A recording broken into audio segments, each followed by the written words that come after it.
know, when this tragedy happened and we lost you, all of us wanted to do something to remember him in a way that we think was appropriate. And Wayne here came up with the idea of doing something here in the area.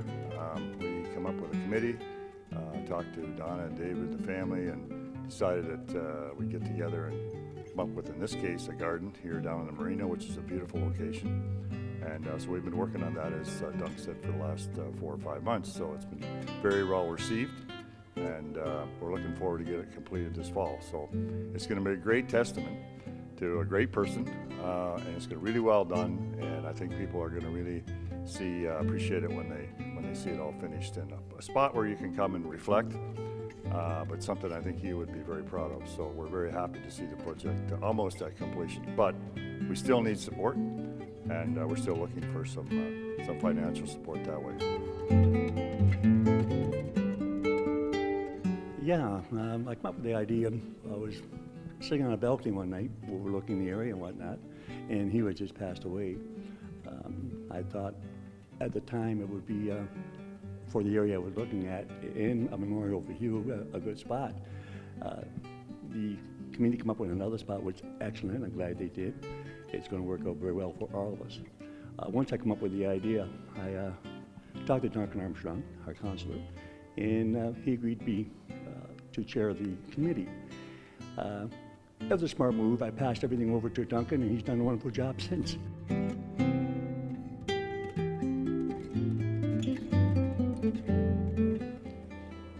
I was extremely, as were my family, very touched that people would want to do this, and honored. And Hugh was a people person. They called him a people person because he had generally cared for people, and even people that he didn't know. His opening line would be, "Where are you from?" And then there would always be some connection somewhere. It didn't matter if it was in Trenton, Belleville, United States, Canada, actually in Australia. We found connections also.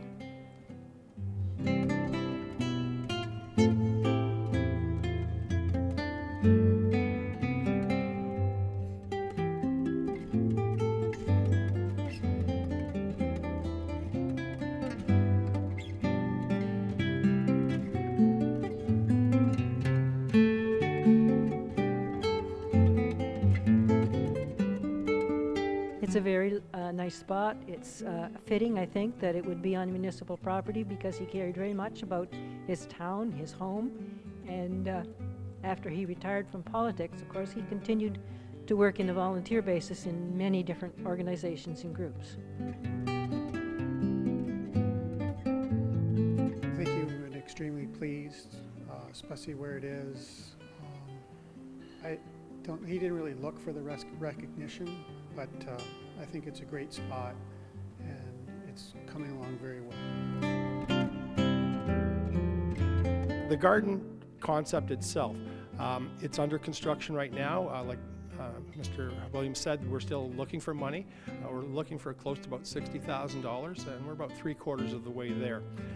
The idea of the garden is to pay tribute to him through the various aspects of his life. And he was an educator, he was an entrepreneur, he was a politician, he was a volunteer, and he was a family man. So that's going to be reflected in the garden.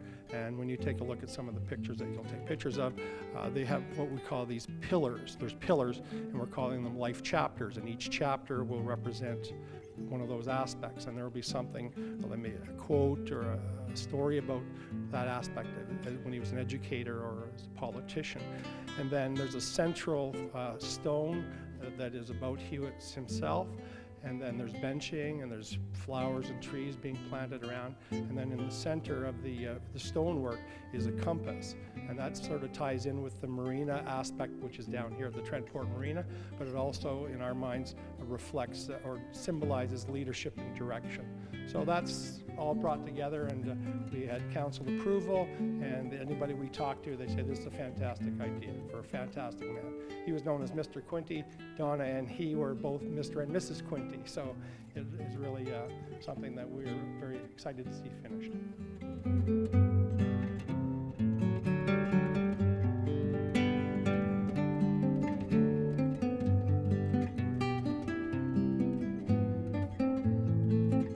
you also will get a receipt, taxable receipt. So, you know, there's the benefit of being able to contribute to this, and again, you'll get a receipt for it. So, as Dunk says, we're about 2/3 of the way there. We'll get the rest of it very shortly, I'm sure. And again, just the way this is being done is first class. Location, type of memorial itself, and anyhow, just I think people are going to be very impressed with it all. So we encourage people, if they haven't, there's a chance here to still get involved and give whatever you can give, you know. And I think again, it'll be really well received when it's all finished. So.